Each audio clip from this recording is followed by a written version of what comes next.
جميعا إخوة كنتعرفوا منذ مدة طويلة، ومنا من عايش الآخر بكيفية مقربة جدا، وما كان لنا أن نجتمع اليوم لولا أن هذا الرجل الذي سنحتفي به اليوم ولو جزئيا، جزء من حياته ومن غزارة شعره وفنه، لما كنا نجتمع بهذه الكيفية. كنت أعتقد أنني غادي نتكلم على كمال الزبدي بحكم قربي إليه ومعرفتي بشعره، ولكنني أجدني في حيرة، لأن هناك من كان أقرب إليه مني وهم حاضرين معنا اليوم،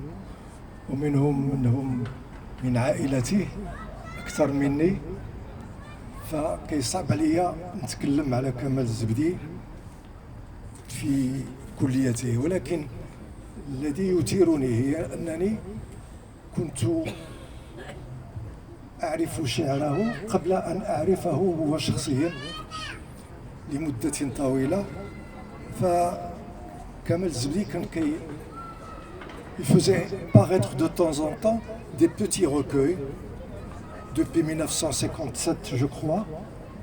Kamal Khadr va nous donner plus de précisions. Et je découvrais à travers lui, à travers ses poèmes, l'homme libre, entièrement libre. Et c'est ça qui était attachant dans cet homme généreux. C'est un homme d'une dimension humaine extraordinaire. Celui qui ne l'a pas connu, et je l'ai dit tout à l'heure, c'est Kamal, a beaucoup perdu. C'est un homme exceptionnel, de qualité très rare, tant sur le plan humain que sur le plan intellectuel, culturel. C'est un poète accompli, un peintre. Échelle pour le futur. Dans la couverture, sur la couverture, il n'y a autre que la photo d'un tableau de peinture à lui qu'il avait peint pour sortir justement ce petit recueil Échelle pour le futur. Et pour faire ce travail de recensement de tout ce qu'il a produit, et il y a de l'écho, c'est la raison pour laquelle j'éloigne un petit peu le micro. Il a fallu un travail en profondeur, rassembler, revoir, corriger,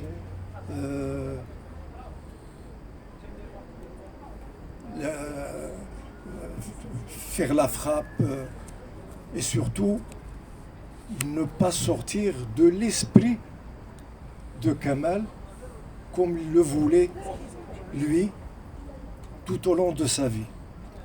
Et tout au long de sa vie, c'était la liberté qu'il exprimait à mon sens. La liberté, et puis c'est un homme qui pouvait être l'ami de tout le monde. Et ça c'est très très rare.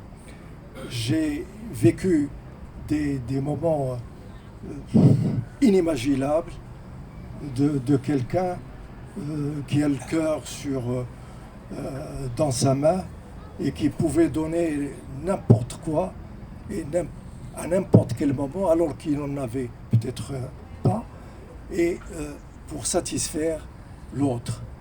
Et pour lui, la vie, c'est ça, c'est la liberté, c'est l'expression, c'est l'amour de l'autre, c'est l'amour tout court. Et pour cela, nous avions pensé publier ce recueil, enfin ces recueils. Je n'en ai que 4, il y en avait peut-être une dizaine, mais vous allez tous les retrouver ici. Mais la cheville ouvrière de ce travail, c'était mon ami Kamal Khadr.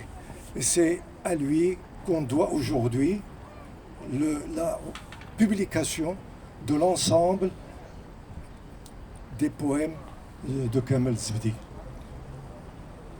C'est tout ce que je peux dire.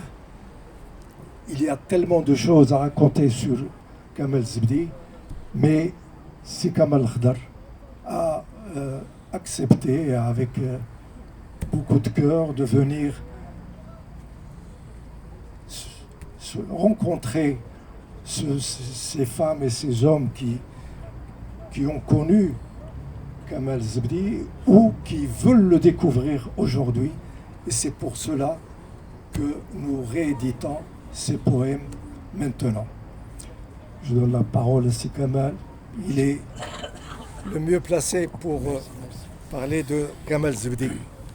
Merci Monsieur le Président, mon cher ami. Tout d'abord, ce que je voulais dire, c'est que j'aurais bien voulu qu'il y ait eu une troisième chaise ici pour notre ami disparu Abdallah Souki. Parce que sans Abdallah Souki, on n'aurait pas pu faire ce travail. C'était lui qui a mis à notre disposition ses bureaux, son secrétariat, et qui nous a aidés de A jusqu'à Z pour pouvoir finaliser ce travail que nous avons fait tous ensemble avec beaucoup de plaisir et beaucoup d'honneur.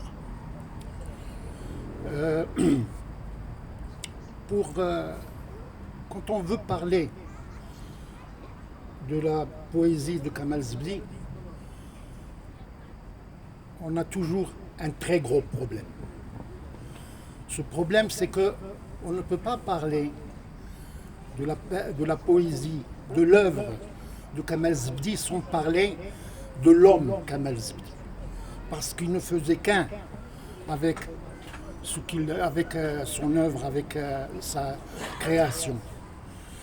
Et c'est un peu normal, remarquez, c'est très normal et c'est obligatoire, surtout pour le cas de Kamel Zbdi, parce qu'il ne faisait qu'un avec sa poésie. Si j'osais... Allô? Oui.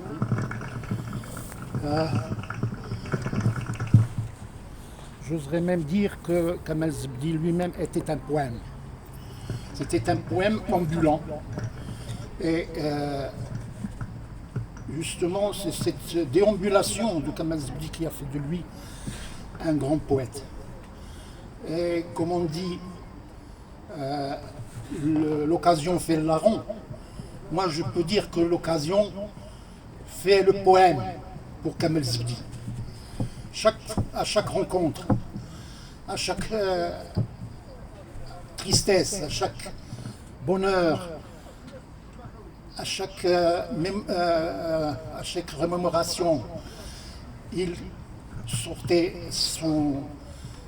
sa seule richesse, comme il a dit, son seul capital, sa seule richesse, il appelait ça sa légère plume avec laquelle il traçait ces mots extraordinaires qu'on ne peut pas lire sans entrer de plein pied dans cette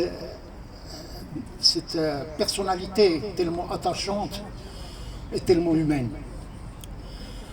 Donc, pourquoi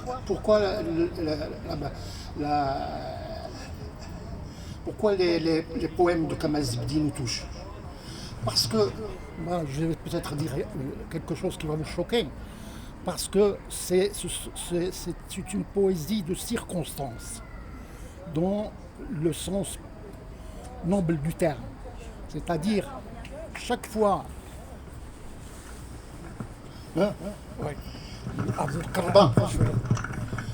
Donc chaque fois, comme je disais, à chaque rencontre, à chaque souvenir, à chaque remémoration, à chaque bonheur, à chaque malheur, à chaque tristesse, il sortait sa petite plume et il nous il nous faisait ce grand plaisir, ce grand bonheur de nous donner une ode, une ballade, une élégie, même des oraisons funèbres. D'ailleurs, un des plus poignants poèmes de Kamel Zebdi, c'est un poème qui s'intitule Retour des cendres. Retour des cendres, il parle de la disparition d'un enfant, un enfant qui est décédé. Et il nous dit son déchirement, sa tristesse inextinguible. Mais il ne nous dit pas qui était cet enfant. Bon, on sait bien que ce n'était pas le sien parce qu'il n'a jamais eu d'enfant. Mais le fait justement de ne pas nous donner de nom, le fait de ne même pas nous donner une date de ce décès, ça fait que ce poème est devenu un poème universel qui touche au fond du cœur tous les gens, toutes les personnes qui ont connu un tel malheur. Et c'est pour ça que Kamel Zebdi est un poète universel, un poète qui ne parle pas à lui-même, qui ne parle pas à ses proches, qui ne parle pas à sa société. C'est un poète universel dans le plein sens du terme.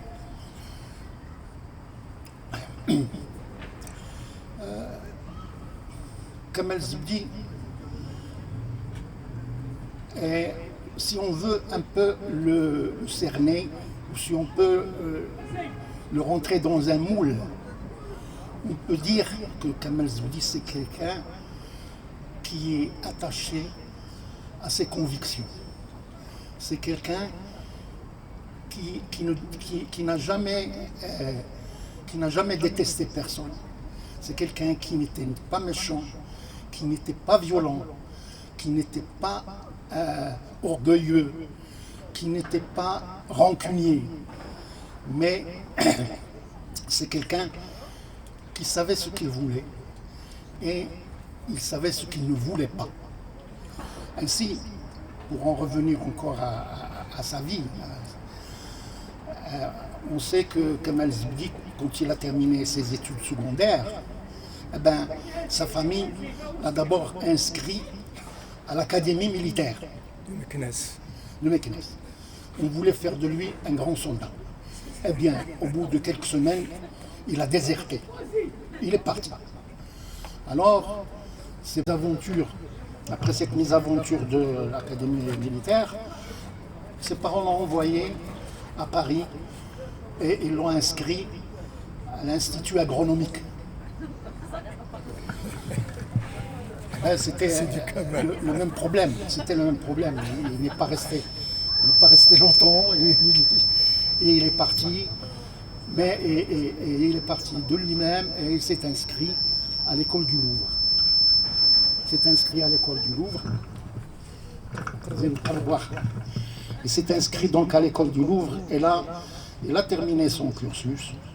Et il l'a terminé par un mémoire qui parlait un mémoire sur si je me rappelle bien, sur les armes anciennes ou les armes médiévales du Maroc. Donc, il a vécu à Paris pendant quelques années et c'est là-bas que sa verve poétique est née.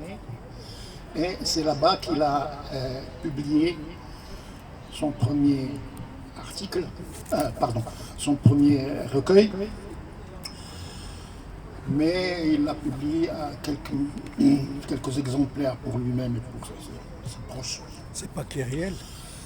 Non, c'est Le Cri du Royaume. Le Cri du Royaume, je ne l'ai pas.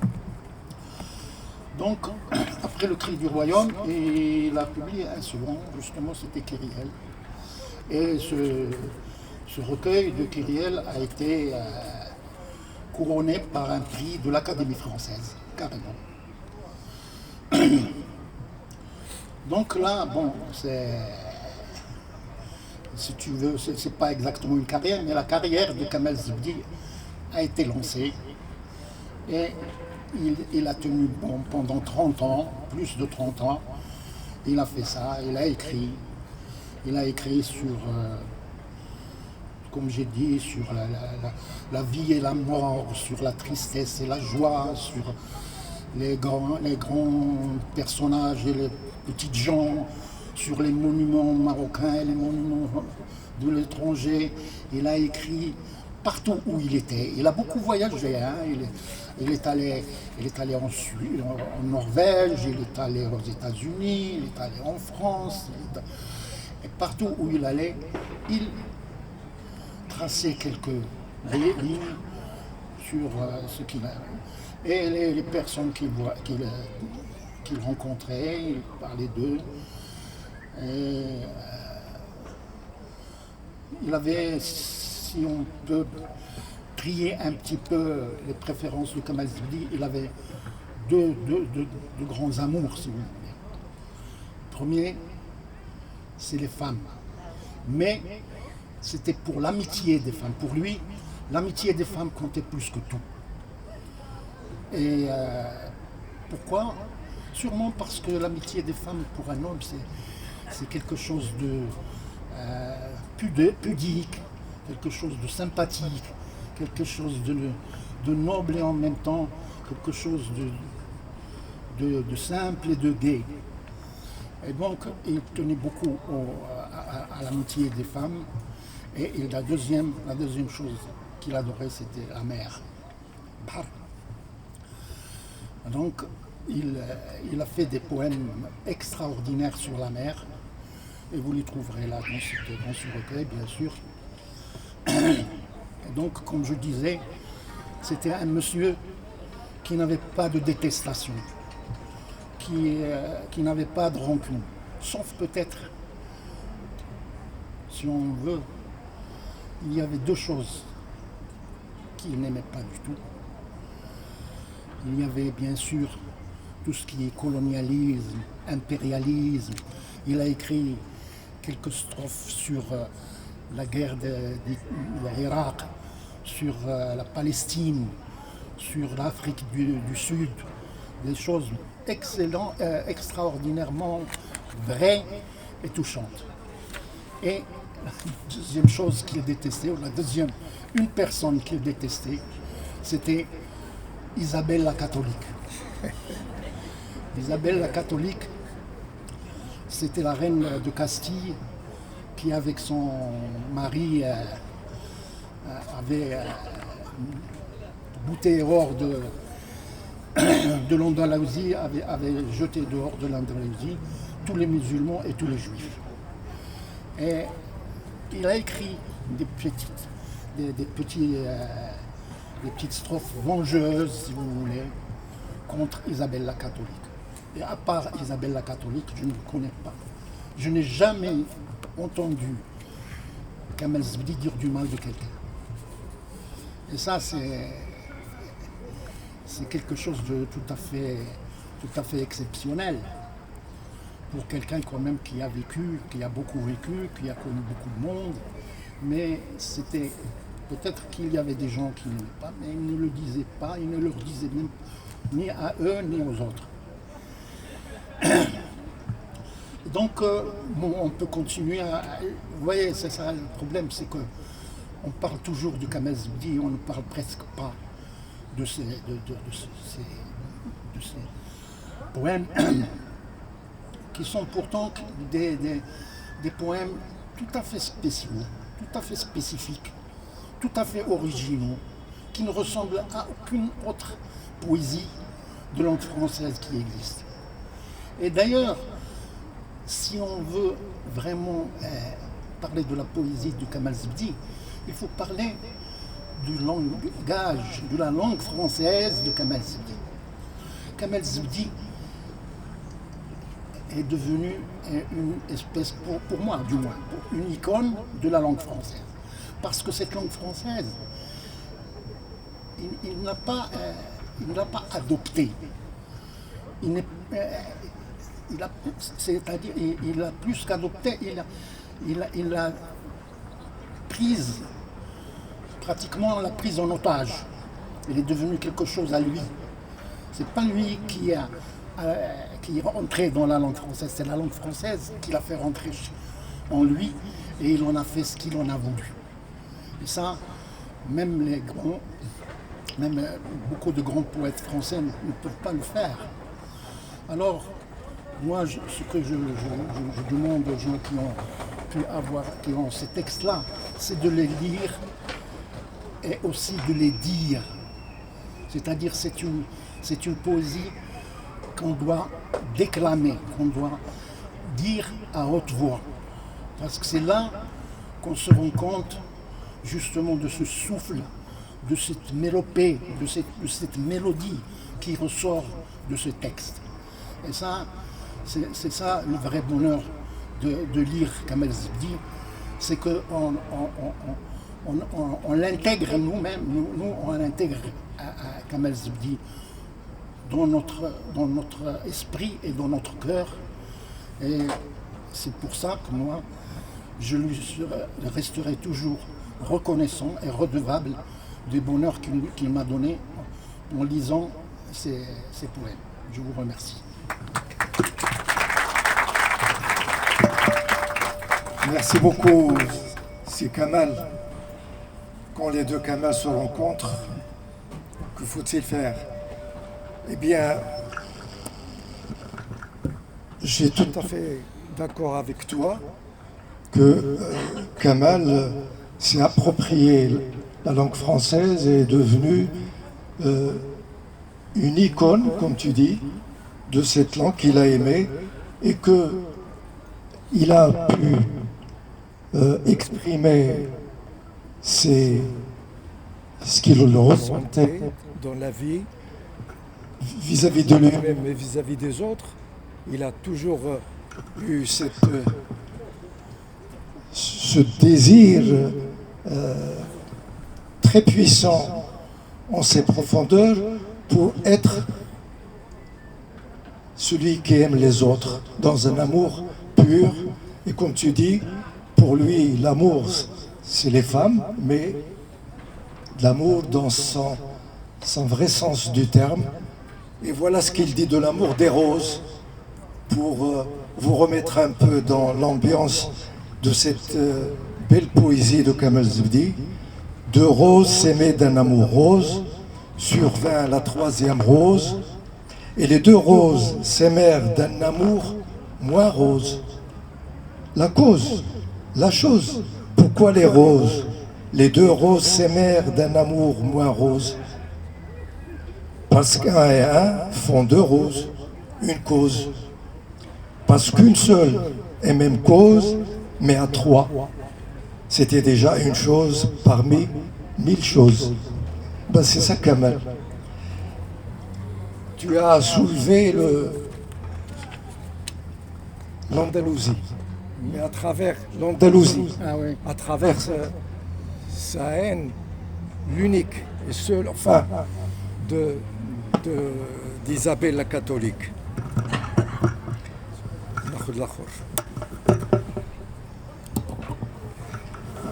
Eh bien, Andalouse, voilà ce qu'il a écrit un jour. Sur les pierres nues, des âmes nues se promènent. Parmi les lauriers roses, la rose revient toujours, c'est lui. Chez lui, des papillons galants sur le bougainvillier, caressant le lierre. Ta main blanche se promène à l'air libre. C'est ça, Kamal, c'est la liberté. Nous avons demandé pour justement découvrir ces beaux poèmes tellement profonds, tellement beaux, qui chantent la liberté, l'amour, la beauté, l'humain dans sa globalité, à une poétesse marocaine, membre de notre association, Atika Ben Zidane, que j'ai connue toute petite, qui va nous lire. Non, elle va rester debout. Ah bon? Non, elle est jeune. Et pour lire, je pense, pour lire, Pour respecter la poésie, il faut être debout. il faut être debout. Debout, voilà. Donc, j'ai pas eu tort. Non, absolument. Et bien, Atika Ben Zidane, C'est une jeune femme qui a fait de très bonnes études, qui a écrit des romans, qui est poétesse depuis déjà pas mal de temps. Elle écrit indifféremment en français et en arabe, dans un style pur, émouvant à travers ses poèmes et ses romans. Je lui ai demandé de choisir elle-même, dans ce florilège de roses de notre Kamal Zewdi, Allah yarhamou, quelques poèmes pour nous mettre dans l'ambiance de ce géant de la... J'ai oublié de dire qu'en 1961, il était peut-être le seul Africain arabe et de toute façon non français à accéder à l'Académie française et recevoir un prix. C'était le premier prix de l'Académie française remis à un non-français. 1961. Atiqa. Merci pour cet honneur. J'ai découvert si Kamel Zewdi à l'âge de 14 ans à travers son premier recueil Les Clés du Royaume. Et c'est un honneur pour moi que de lire aujourd'hui ces poèmes. Merci ici à Abdelkarim Benali de m'avoir donné cette opportunité. La corde pincée. Petit oiseau tombé du nid qui s'affranchit de tout regard, qui le devine obstiné et qui s'envole dans l'infini et de son ombre et de la nuit. Tendre roseau qui chaque soir au bord de l'eau vient s'attarder pour écouter tous les murmures en égrenant sans chapeauter. Prière du soir, frisson d'amour, et moi de vierge, écho des ondes, divins oublis, dans le silence de l'espérance, la source coule selon ses lois. Accords et rythmes, rites sacrés et harmonies, soudain une ride sur le miroir. Qui a pu donc le contrarier? Tel un éclair, je bandis, je tire l'épée, j'appelle les hommes. Non, ce n'est point cela, Annie. Patiente encore, une saison, me dit sa voix. Je lui réponds avec mon cœur et ma raison, je bâtirai une nichée aux fondations, aux toits fleuris. Mon âme de feu te réchauffera. Les papillons rutilants d'or t'offrent déjà toutes leurs ailes. Tisseront un joli voile qui couvrira tous nos baisers. La forêt qui t'aime tant que tu connais profondément, te portera chaque matin une corbeille pleine de merveilles et de secrets. Rassure-toi ma souveraine, je prends patience pour la saison. Comment douter devant la foi qui a su maîtriser la vie. Paris 1958. 58.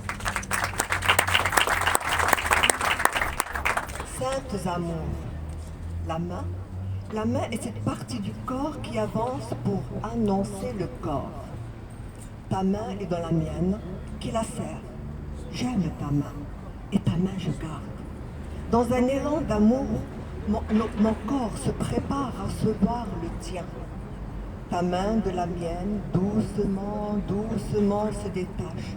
Dans un mouvement d'adieu voluptueux, ton corps du mien s'éloigne. Avec des mots d'agonisante, tu me dis, je voudrais mourir. Ce serait trop triste, tu ne trahiras point. Alors, sur nos cœurs meurtris, muets, nous nous sommes penchés, versant des larmes de joie, des larmes de sang. Adieu, saintes amours.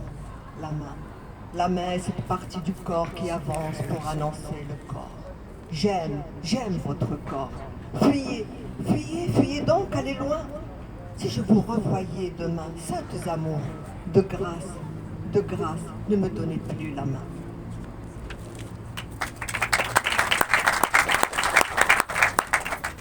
Le trottoir. Tu m'as dit adieu. Cela était vulgaire, cela ne te ressemblait pas, cela ne me ressemblait pas. Tristesse infinie, déchirure suprême, nombre incalculable de plaies accumulées dans l'adieu cruel et prononcé. Je suis maintenant sur le trottoir, sans vocation pour le métier. Mon cœur vagabond ressemble à un trottoir sans bordure et qui bave les poubelles avalées, des couloirs sombres, des cimetières fleuris, sur le monde du silence, le monde du sommeil, le monde de l'oubli, sous les trottoirs de marbre gris. J'ai donc un cœur de trottoir, il faut que j'en aie les pieds. Je fais le trottoir sans toi, Tu le retrouves sur l'autre, parallèle. Dans la naïveté, la géométrie a construit des parallèles qui courent et qui ne se rencontrent pas. Adieu donc ligne infinie de toi, de moi. Nous faisons tous le trottoir.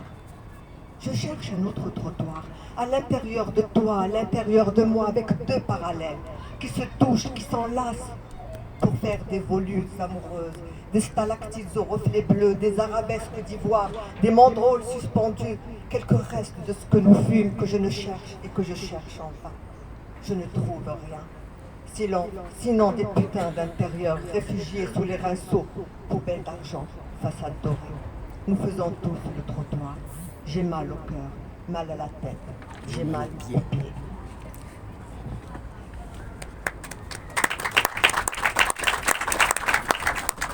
Temps intérieur.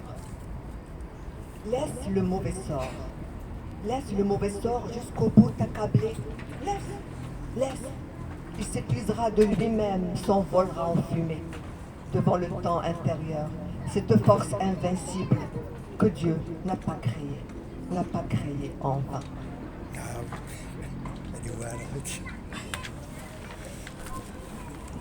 Carnet vert.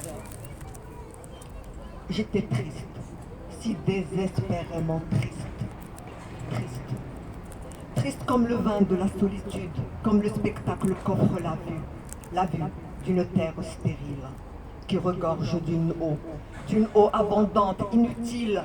Triste aussi comme la chose qui ne sait être qu'utile éternellement.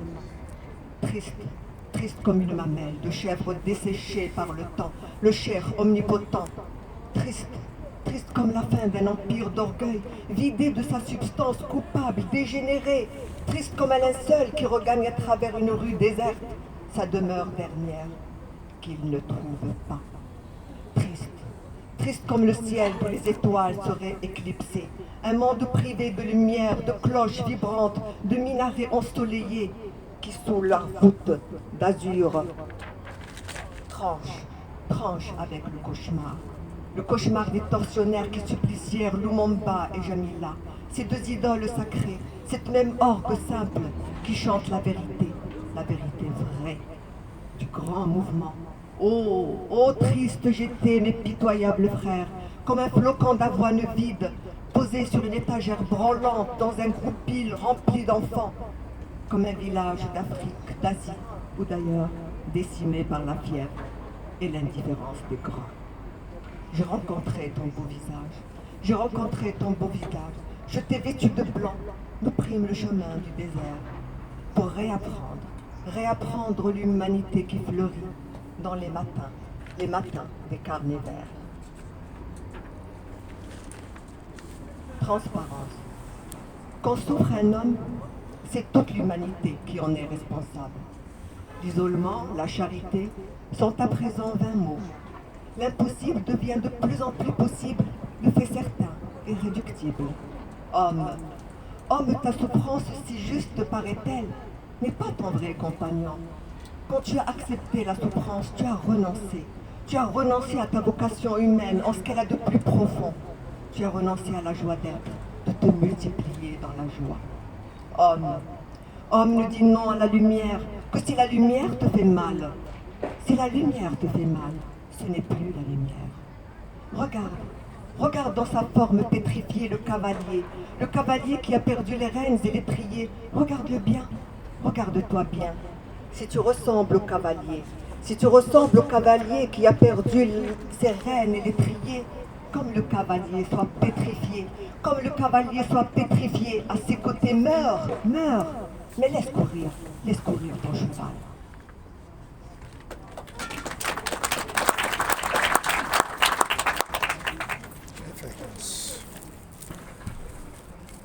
si les amants, révérence, si les amants te fuient, si le soleil n'entre pas aujourd'hui dans ta maison, quitte avec moi un moment la terre, comme pour mourir un peu. Une main humaine viendra caresser ton corps déchiré, dans un murmure de vie, tu ressusciteras. En tout cas, dis-toi bien, si cela peut te consoler, que tu n'es pas seul à attendre sous les décombres dans le cercueil froid de l'incommunication. Souviens-toi d'une lèvre généreuse à ta lèvre unie, par un soir d'orage, dans un lit tourmenté. Comme alentour, le vent déracinait les platanes au feuillage dessiné, cette oreille attentive à toutes les doléances de la forêt, bouleversée par la furie d'une mer sans mesure, harcelante sans pitié. Sois comme être tu dois, et oublie la tristesse grise des jours sans soleil. Souviens-toi du jour où nous sommes allés, sur les ailes du temps jusqu'au ciel. De nos mains tendues, nous étranglâmes les nuages pour en faire pleuvoir sur la terre entière des rayons de sourire, des rayons de soleil. Souviens-toi qui tu es et tu te souviens.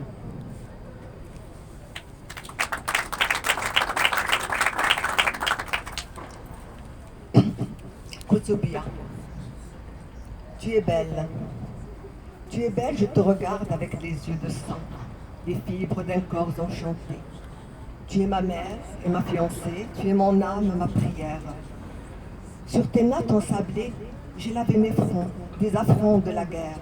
J'ai réappris à aimer, même à pardonner. Le vent du sud qui réchauffe les vivants, qui caresse les morts sur ses ailes d'airain, tu portes cette offrande. Il y a la part du saint, il y a la part de l'humble, celle du pécheur, ce collier superbe pour embaumer tes martyrs. Où est le musc d'antan, l'ambre et la rose, la poésie subtile des nuits abbassides? Ni l'insouciante enfance, ni la folle jeunesse ne reviennent, ni l'héritage dilapidé. Seul reste des couleurs figées sur des regards vagues, ne reste non plus le pouvoir déchargé de son contenu sacré, souverain, collectif de tous les univers. Ne restes-tu jamais les biens perdus, ni le vin, ni le chanvre indien. Notre patrimoine reste épinglé aux lustres éteints des forêts dévastées, ensorceleuses et des mémoires. Où est le musc d'antan, l'ambre, la rose? Où est le musc d'antan, l'ambre, la rose, la poésie subtile des nuits abbassides? Des goudrons chauds à effacer les traces des chevauchées dernières, des clous aveugles, faire les pieds nus des enfants malades.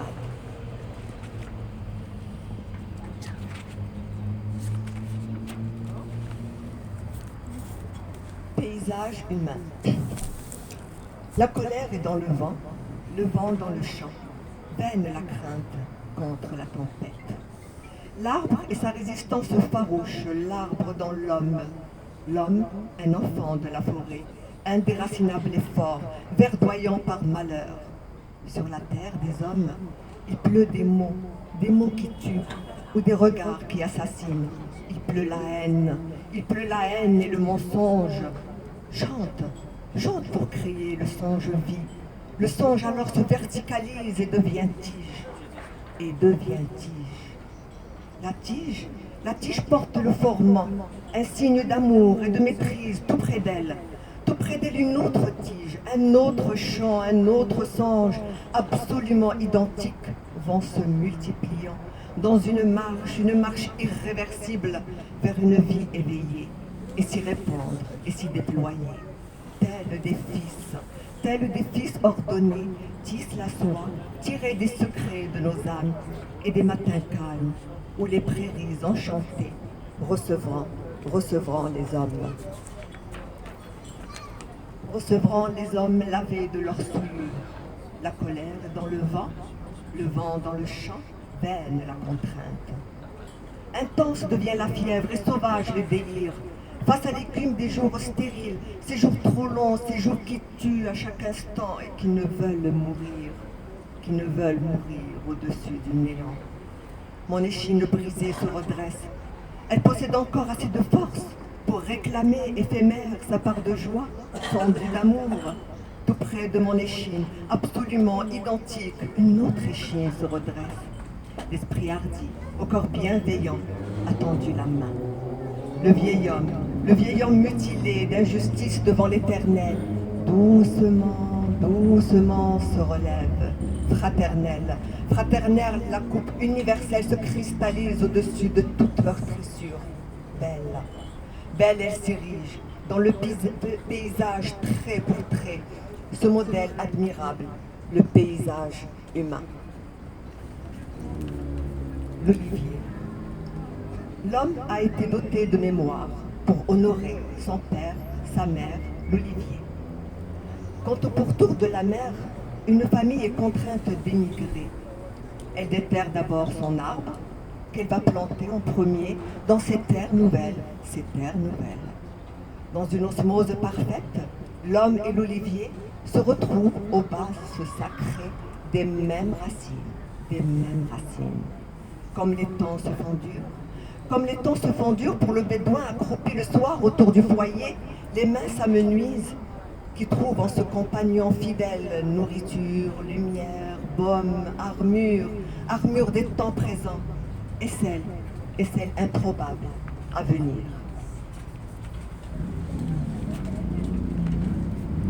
Les bonheurs simples. Il n'y a plus le vent, il n'y a plus le temps.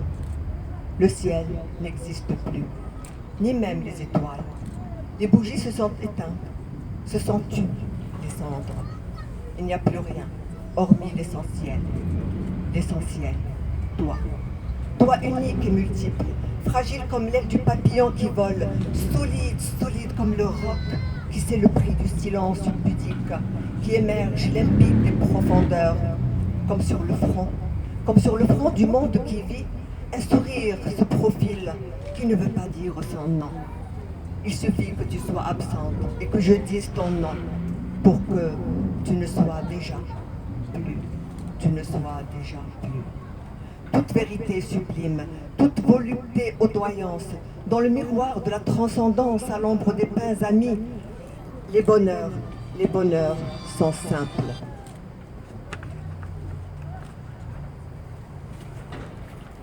Baptême. Jamais le mot amour n'a effleuré nos lèvres. Et tu étais l'amour qui distinguait l'amour.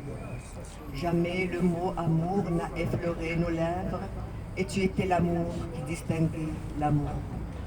Repliés derrière ces puissantes murailles, quand la rose était blessée, nous étions blessés ensemble. Et tu saignais, et je saignais. Et quand l'oiseau chantait sur la branche, nous recoulions ensemble, comme sur les rives du bonheur, les flots cadencés, savoureux, divisés. Jamais le mot amour n'a effleuré nos lèvres. La tribu du lexique prolifique agenouée devant l'aube naissance tissait ses vertus subtiles dans les rayons juvéniles de l'aurore sainte. Comme dans un cœur pur jaillit la berge d'eau qui va arroser les fleurs rares. La veine jugulaire de la gazelle jubile injecte le rêve à la joue du corail endormi. Je n'avais le prestige d'un amant et tu n'étais pas séduisante. Je n'avais le prestige d'un amant et tu n'étais pas séduisante. Tu as traversé le fleuve du destin en l'incrustant de perles,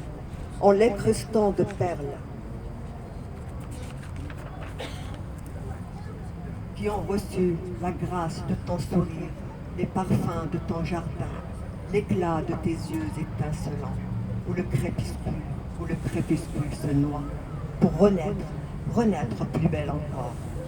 Jamais le mot amour n'a effleuré nos lèvres, seuls les sitars dispersés aux quatre coins cardinaux qui ont vécu la caresse de tes doigts musiciens vibreront jusqu'aux confins de l'autre règne. Où les anges en habits de lumière relieront les mots cordes, les mêmes cordes d'eau, les mêmes cordes d'or qui ont baigné ici-bas dans tes ondes. Ce jour-là peut-être, Ce jour-là, peut-être, à l'ombre de l'arbre de la connaissance, où coule la sève unique du poème, un certain mot effleurera nos lèvres. Je porterai alors les traînes de ta robe blanche, le jour de ton baptême.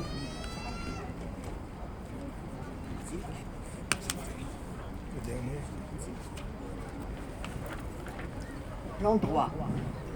Prends-moi comme je suis. Prends-moi comme je suis et ne dis mot. Ne dis mot. Le spectacle de notre bonheur en serait déformé. Résigne-toi à vivre avec moi l'instant de vérité qui nous sommes communs. Résigne-toi à vivre avec moi les instants de vérité qui nous sont communs. Et sache partager. Le reste est comme tout le reste. Et tous les autres restent l'envers de l'endroit.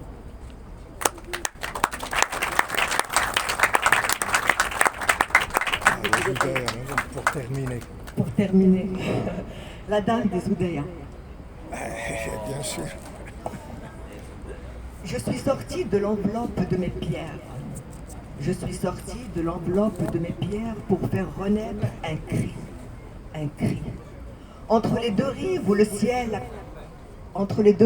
ciel, à chaque levée, contemple son ondoyance. Les chevaliers blessés viennent baigner leur détresse dans les soirées des lunes langoureuses qui prolongent les grands silences. Et la caravane passe au son de diadèmes rutilants. Les vents affolés ont effacé sa trace. Oh, beauté inoubliable née au sein d'immenses espaces, sur un tapis brodé de mains d'ange, en habit de lumière, le soir descend pour reposer son âme. Des voix modulées se lèvent, leur souffle a embaumé les cieux des parfums du paradis. La grâce était au rendez-vous pour combler la terre de dons miraculeux, sertis sur des couronnes ouvragées tirées des trames de métiers incommensurables des profondes solitudes. Ô voyageurs qui m'écoutez, ralentissez vos pas, vos genoux pliés, ralentissez vos pas, vos genoux pliés, rendez hommage à la dame. Observez l'ondulance des vagues de l'océan dans le corps entier, c'est fait allégeance.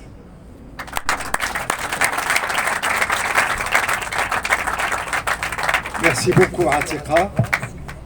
Merci. Tu nous diras lors d'une prochaine rencontre pourquoi tu as choisi ces 12 poèmes et pas d'autres. Je te laisse le temps de réfléchir sur la question. Avec plaisir. Merci beaucoup, Atika. C'est moi, merci.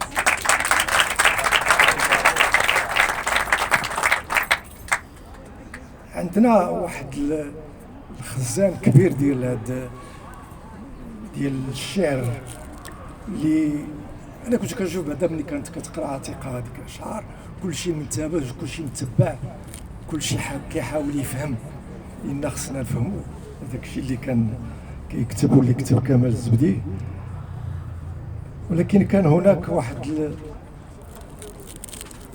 المأثورات بينه وبين عدد آخر من الشعراء والأدباء مغاربة وغير مغاربة. ومرة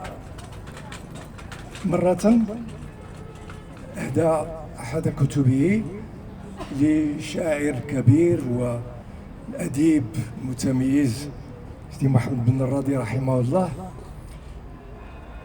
وسيدي محمد بن الراضي رد عليه بقصيدة ويقول في أحد أبياتها يكاد ينبيك فيه حين تقرأه شينيي وموسي وبودلير ورونسارو. ولهذا غنطلب من سيدي حسن بن الراضي ابن الشاعر الكبير والأديب سيدي محمد بن الراضي أنه يقرأ علينا هذه القصيدة، وراه هو اللي جابها لنا اليوم. وكنشكرو بزاف على هذه القيمة اللي غادي ان شاء الله تكون بمثابة شهادة لجمعيتنا في حق الشاعر الكبير سي كمال الزبدي. وقبل ما نعطي الكلمة لسيدي حسن، غير بغيت نخبر الإخوان والأخوات واحد الخبر صار، وهي أن البيت ديال كمال الزبدي رحمه الله راه غترجع له الحياة إن شاء الله. هو كان كيسميه وكاتب عليه واحد البلاكا صفراء دار الشعر إن شاء الله غترجع للتراث الأصيلي ديالها. ومعنا الأخ سي صلاح حسناوي اللي هو اقتنى هذا البيت واللي l'a très bien restauré, il a entièrement respecté l'essence de cette maison avec même ses odeurs et ses parfums combien musicaux et poétiques que nous a légué Kamal Zebdi الله يرحمه. وإن شاء الله هذه الجلسة هي غير باش نذكروا شويه هذا الرجل، لكن خصنا نعيشوا معاه. راه عشنا معاه دابا هاد الساعه وساعه ونص في اجواء غريبه وجميله. ولكن غادي بالمناسبه ديال افتتاح هذا البيت ديالو، ياك السي صلاح اتفقنا على هذا الشيء، اننا غادي نبداو نديروا واحد السلسله في هذا البيت ديال لقاءات حول هذا الشاعر الكبير. واعطي الكلمه للصديق العزيز دي حسن بن الراضي. يوصل حتى لعندك ان شاء الله. يا ربي بسم الله. السلام عليكم.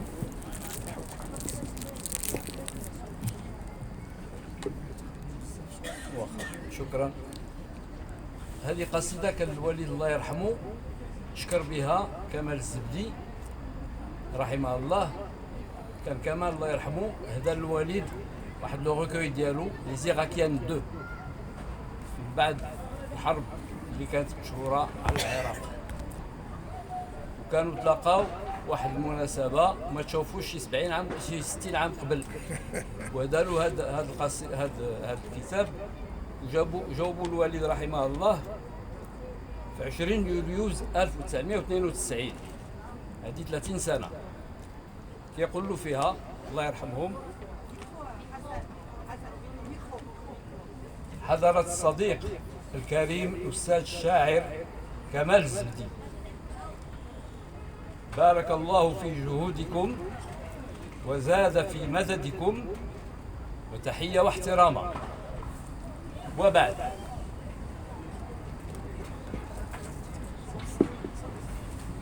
فاسمحوا لي أن أقدم لكم باقة من الشكر الجزيل على تلطفكم بإهداء أحد أجزاء ديوانكم الشعري الرائع. فقد سعدت جدا بتلاوة قصائده الغراء، وسأكون أكثر سعادة إن تفضلتم بقبول شكري الذي أزجيه لكم في الباقة الشعرية التالية، إذ الجزاء من جنس العمل كما يقولون، مع ودي وتقديري. القصيدة كتقول: تزهو بشدوك أقطار وأمصار، ويصطفيك لعرش الشعر أنصار، يا ناحت اللفظ رقراقا عذوبته أحلى من الشهد، من يهواه يشتار.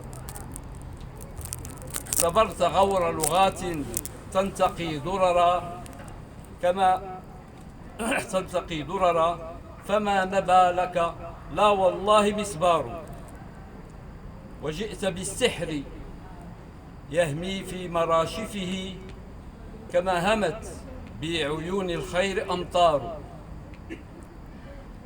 ليس القريض بألفاظ منمقة جوفاء ليس بها نور ولا نار، بل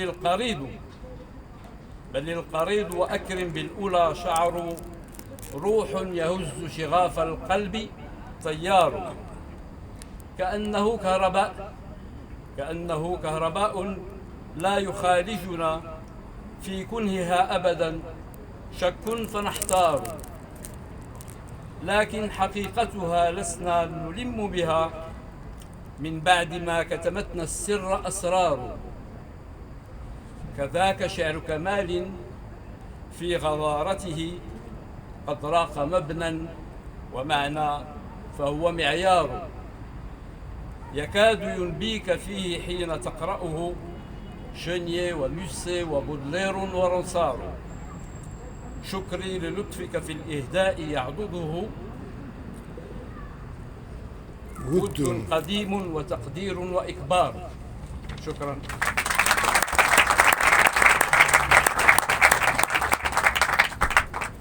أتينا على نهاية هذه الجلسة الطيبة المباركة. كنبغي مرة أخرى نشكر شكر جزيل من الأعماق سي كمال الخضر، وكان نعاود نكرر بأنه العمل اللي عمل لإعادة إصدار هذا الديوان الشعري كبير راه لعب فيه واحد الدور أساسي ومحوري، والله تبارك وتعالى هو اللي غيجازيه. والصداقة الخاصة ديالو اللي كانت عنده مع كمال الزبدي رحمه الله، والإخلاص ديالو ليه ولصداقته هي اللي جعلته يعمل هذا العمل. ونحن مرة أخرى نرجو الله له الصحة والعافية وطول العمر، ويبقى دائما معنا في هذه الأجواء الشعرية والجمالية. إن شاء الله نلتقي في جلسة أخرى الأسبوع المقبل حول كتاب صدر أخيرا لأحد رجال الوطنية أحمد بلافريج رحمه الله، ولكن ماشي من الجانب السياسي ولكن من الجانب الأدبي. وسنكتشف من خلال هذا الكتاب الجديد التلاقي ديال الوطنية مع الرموز ديال العمل السياسي والعمل الفكري والتعليمي والتربوي في بلادنا.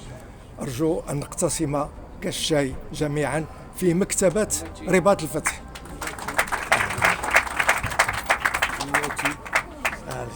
هذه السي كمال، السي كمال غادي غنعطيك تذكار. مرحبا بك، هذا تكريم. شكرا.